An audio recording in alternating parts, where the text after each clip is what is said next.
Miserable numbers. I'm Jeff Stein with today's Iowa Politics Report. Today's information is thanks to frequent guest, Creighton University economist Dr. Ernie Goss, the nation's leading expert on the Midwest economy.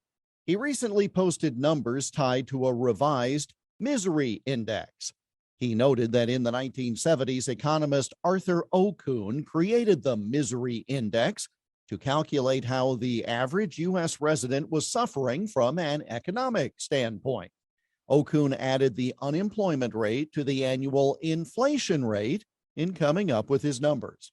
Now, Ernie Goss has taken the idea and added each state's current COVID-19 deaths per capita rate to the state's most recent percentage of job loss since the pandemic began, combining those two factors and coming up with his own state misery index. According to that, Iowa ranks 30th in the country in overall misery out of the 50 states and District of Columbia, 30th.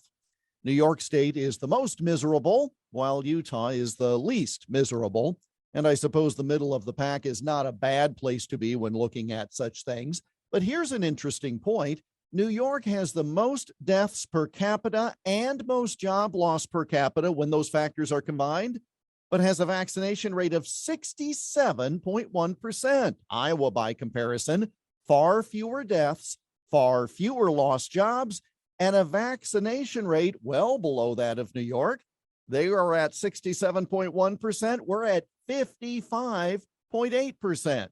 That's something like 11 points lower.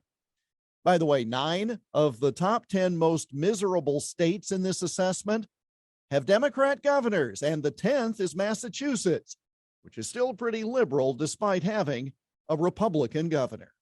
And that's the Iowa Politics Report for Tuesday, November 30 on Twitter, Instagram, Getter, and Parler at Iowa Politics. I'm Jeff Stein on News Talk 1540 KXEL.